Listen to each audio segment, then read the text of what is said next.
क्या drug smuggler सभी political पार्टियों को फंडिंग करते हैं? क्या ड्रग कारोबारी सभी सांसदों को फंडिंग करते हैं? क्या ड्रग कारोबारी सभी विधायकों को फंडिंग करते हैं? आखिर क्या कारण है कि भारत में 3000 पॉलिटिकल पार्टियां हैं, लेकिन कोई भी पॉलिटिकल पार्टी नशा तस्करों की 100% प्रॉपर्टी जब्त करने, नागरिकता खत्म करने और फांसी देने के लिए कानून बनाने की मांग नहीं कर रही? यदि ये ड्रग कारोबारी सभी सांसदों को फंडिंग नहीं कर रहे हैं, तो कोई भी सांसद संसद में खड़े होकर नशा तस्करों की 100% प्रॉपर्टी जब्त करने, नागरिकता खत्म करने और फांसी देने के लिए कानून बनाने की मांग नहीं कर रहा है? अगर ये ड्रग कारोबारी, अगर ये ड्रग स्मगलर विधायकों को फंडिंग नहीं कर रहे हैं, तो फिर विधायक विधानसभा में खड़े होकर ड्रग स्मगलर को फांसी देने के लिए कानून बनाने की मांग क्यों नहीं कर रहे हैं? दुनिया के कई देशों में ड्रग स्मगलर को फांसी होती है। दुनिया के कई देशों में ड्रग स्मगलर की 100% प्रॉपर्टी जब्त होती है। दुनिया के कई देशों में ड्रग स्मगलर की सिटीजनशिप खत्म कर दी जाती है। ऐसा कानून भारत में क्यों नहीं बन रहा है? किसने रोका हुआ है बनाने से? आखिर इतने यहां भारत में न्यूज चैनल है, कोई भी न्यूज चैनल इसके ऊपर खुली चर्चा क्यों नहीं कर रहा है? राजनीतिक पार्टियां रोज प्रेस कॉन्फ्रेंस कर रही हैं, किसी दिन ड्रग के ऊपर प्रेस कॉन्फ्रेंस क्यों नहीं कर रही हैं? सांसद, विधायक, मंत्री आए दिन मीडिया से बात करते हैं, ये नशे के ऊपर मीडिया से बात क्यों नहीं कर रहे? भारत में 1 लाख करोड़ का ड्रग कारोबार चल रहा है। 10 करोड़ भारतीय नशेड़ी हो चुके हैं, 10 करोड़। और ये जो नशे से परेशान है, इसमें गांधीवादी भी हैं, समाजवादी भी हैं, लोहियावादी भी हैं, अंबेडकरवादी भी हैं। ये जो परिवार नशे के कारण उजड़ रहे हैं, इसमें राष्ट्रवादी परिवार भी हैं, सबके सब हैं। लेकिन न कोई अंबेडकरवादी नशे के खिलाफ बोल रहा है, न गांधीवादी बोल रहा है, न समाजवादी बोल रहा है, न वामपंथी बोल रहा है, न पेरियारवादी बोल रहा है। भारत में करोड़ों माता पिता नशेड़ी बच्चों से परेशान है। करोड़ों बहन बेटियां नशेड़ी पति से परेशान है। करोड़ों बच्चे नशेड़ी बाप से परेशान हैं। परिवार तबाह हो रहे हैं। ये नशेड़ी नशे के कारण जो छोटी छोटी बच्चियों से बलात्कार कर देते हैं, फिर ये जेल जाते हैं, उनको पूरा का पूरा परिवार उनको निकालने में अपना और बर्बाद हो जाता है। नशे के कारण रोड एक्सीडेंट बढ़ रहा है। ये नशेड़ी गाड़ी चला चला के लोगों को कुचल कुचल के मार रहे हैं। इसके बावजूद न संसद में चर्चा हो रही, न विधानसभा में चर्चा हो रही है, न सुप्रीम कोर्ट में चर्चा हो रही, न मीडिया में चर्चा हो रही। कौन चर्चा करेगा? और बढ़ते ये नशे का कारण यह है ये घटिया कानून। मैं गारंटी के साथ कहता हूं 90% ड्रग कारोबार साल भर के अंदर खत्म हो जाएगा।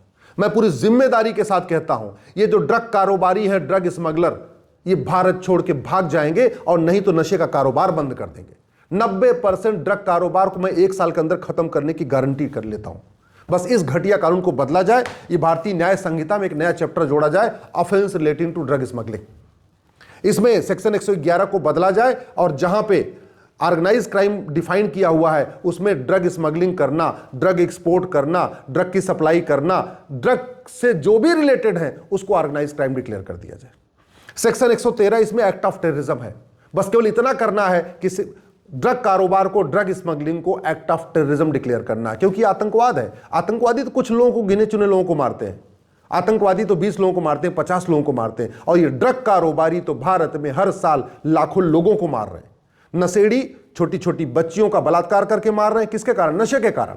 नशेड़ी गाड़ियों से कुचल कुचल के लोगों को मार रहे हैं, रोड एक्सीडेंट करके मार रहे हैं। किसके कारण? नशे के कारण। तो एक तरीके से ये ड्रग कारोबार, ड्रग स्मगलिंग, ये एक्ट ऑफ टेररिज्म है। लेकिन सेक्शन 113 में ड्रग स्मगलिंग को एक्ट ऑफ टेररिज्म डिक्लेयर नहीं किया। ये ड्रग कारोबारी धीरे धीरे पॉर्न एडिक्ट हो रहे हैं, पूरी की पूरी जनरेशन हमारी बर्बाद कर रहे हैं। ड्रग के कारण पूरी जनरेशन बर्बाद हो रही है। ये अपने आप में वेजिंग वॉर है। और ये ड्रग कारोबार अफगानिस्तान से भी हो रहा है, पाकिस्तान से भी हो रहा है, म्यांमार से भी हो रहा है, बांग्लादेश से भी हो रहा है। और जो वेजिंग वॉर है उसके लिए सेक्शन 147 है, लेकिन उसमें ये लिखा नहीं है कि हाँ ड्रग स्मगलिंग ये अपने आप में वेजिंग वॉर है। मैं गारंटी के साथ कहता हूं ये जो सेक्शन 152 है, ये जो हमारी राष्ट्रीय सुरक्षा के लिए खतरा है, उसमें ड्रग कारोबार को राष्ट्र की सुरक्षा के लिए खतरा घोषित करना चाहिए।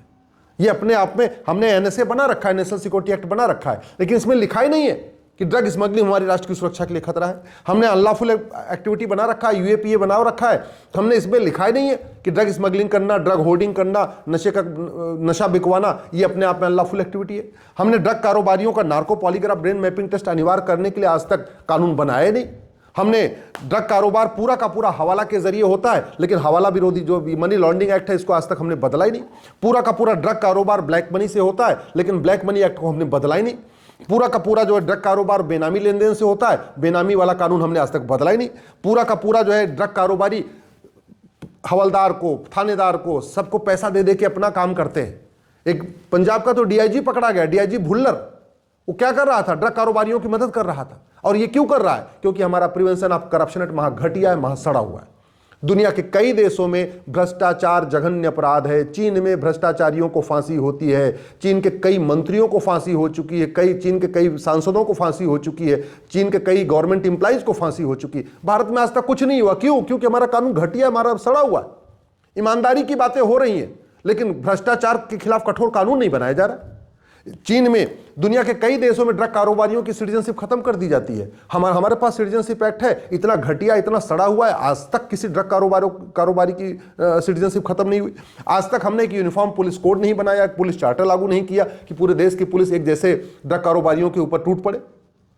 कानून बदल दिया जाए, मैं गारंटी के साथ कहता हूं 90% ड्रग कारोबार साल भर के अंदर खत्म हो जाएगा। मैं गारंटी के साथ कहता हूं। केवल जिन कानूनों को मैं बदलने की बात कर रहा हूं, ये कानून बदल दिए जाए। तू मैं करने से ड्रग कारोबार नहीं रुकेगा। ये नशे के खिलाफ अभियान चलाने से, जागरूकता अभियान शुरू करने से नशे कारोबार नहीं रुकेगा। ये आरोप प्रत्यारोप करने से, बतौलेबाजी करने से ड्रग कारोबार नहीं रुकेगा। ड्रग कारोबार रुकने का, खत्म करने का एक ही तरीका है, सिंगापुर और चीन जैसा कानून बना दिया जाए। दुनिया के कई देशों में ड्रग कारोबारियों की 100% प्रॉपर्टी जब्त होती, लेकिन हमारे देश में नहीं होती है। दुनिया के कई देशों में ड्रग कारोबारियों का narco polygraph brain mapping test होता है, लेकिन हमारे देश में नहीं होता।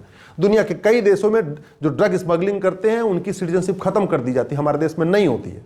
दुनिया के कई देशों में जो ड्रग कारोबार करते हैं उनको फांसी होती है। अभी कुछ दिन पहले सिंगापुर में एक आदमी के पास 900 ग्राम गांजा मिला था, उठा के फांसी दे दिया। और हमारे देश में 9-9 कुंटल गांजा पकड़ा जा रहा है, फिर भी लोगों को जमानत मिल रही, फिर भी बेल मिल रही। कौन रोकेगा इसको? ये कानून कौन बदलेगा? क्या इसको आम जनता बदल सकती है? क्या इसको टीवी चैनल वाले बदल सकते हैं? क्या इसको बुद्धिजीवी बदल सकते हैं? क्या? अरे ये कानून तो घटिया, जो कानून का हमने मकड़जाल फैला रखा है, ये कानून तो संसद में बदलेगा। संसद में तब बदला जाएगा जब लोकसभा के सांसद इस पे आवाज उठाएंगे, राज्यसभा के सांसद आवाज उठाएंगे। मुझे समझ में नहीं आ रहा, बाकी सारे मुद्दों पर इतनी लंबी लंबी चर्चा होती है और आर्टिकल 47 के ऊपर संसद में चर्चा क्यों नहीं हो रही है? आर्टिकल 47 कहता है भारत को शराब मुक्त बनाओ, नशा मुक्त बनाओ। चलो भैया, मत शराब मुक्त बनाओ, शराब बिकने दो, ठीक है। शराब बेच बेच के अपना कोठी बनाओ, शराब बेच बेच के अपना फार्म हाउस खरीदो। अरे नशे के खिलाफ तो कठोर कानून बनाओ ना। और फिर जब अगर संविधान की शपथ ले रहे हैं आप, तो संविधान की लिखी हुई बात को अगर आप लागू नहीं करेंगे तो फिर किस बात की शपथ?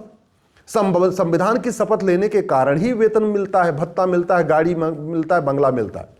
संविधान की शपथ लेने के कारण ही फ्री एयर टिकट मिलता है, फ्री रेल टिकट मिलता है, आजीवन पेंशन मिलता है। और संविधान की शपथ आपने लिया है तो संविधान में लिखी हुई हर चीज को लागू करना आपकी जिम्मेदारी है। और आर्टिकल 47 कहता है कि नशाबंदी होनी चाहिए, शराबबंदी होनी चाहिए।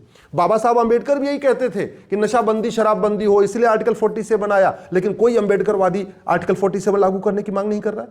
महात्मा गांधी कहते थे नशाबंदी होनी चाहिए, शराबबंदी होनी चाहिए, और आर्टिकल 47 भी कहता है, फिर भी कोई गांधीवादी नहीं कह रहा है कि हाँ नशाबंदी शराबबंदी करो।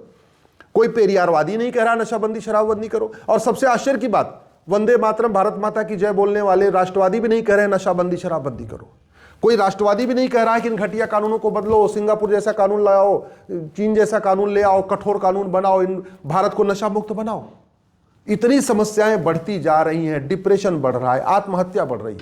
कई बार तो मैंने ऐसे भी देखा है कि जहां माता पिता बच्चे के नशेड़ी होने के कारण आत्महत्या कर ले रहे हैं। बच्चा इतना ज्यादा वहां पे दिक्कत कर रहा है, इतनी परेशानी कर रहा है। कितनी बार ऐसा देखा गया है, पत्नियां, बहन, बेटियां नशेड़ी पतियों के कारण आत्महत्या कर ले रही है। बच्चे घर छोड़ के भाग जा रहे हैं, इतना सब कुछ हो रहा है। और अभी घटना आई है, यूपी में एक नशेड़ी ने अपनी पत्नी का पेट फाड़ दिया, हरियाणा में एक नशेड़ी ने अपनी मां को मार दिया, राजस्थान में एक नशेड़ी ने अपने बाप को मार दिया। एक बहन समझा रही थी बिहार में अपने नशेड़ी भाई को, उसने अपनी बहन को मार दिया। अभी इसके पहले आया था एक घटना, भाई समझा रहा था नशेड़ी भाई को नशा मत करो, उसने भाई को मार दिया। पूरा परिवार तबाह हो रहा है, पूरा समाज तबाह हो रहा है। वेद पुराण कहता है नशाबंदी शराबबंदी होनी चाहिए, बाइबल कुरान कहता है नशाबंदी शराबबंदी होनी चाहिए, भारत का संविधान कहता है नशाबंदी शराबबंदी होनी चाहिए। दुनिया के कई देशों ने नशाबंदी करके दिखा दिया है। सिंगापुर में नशे का नामो निशान नहीं है, लेकिन यहां इसके ऊपर चर्चा नहीं हो रही। बस वही तू मैं आरोप प्रत्यारोप, नूरा कुश्ती, बतौलेबाजी, तू चोर मैं सिपाही। मेरा आपसे आग्रह है, अब कम से कम जाग जाइए, भारत को बचा लीजिए और नशाबंदी करिए।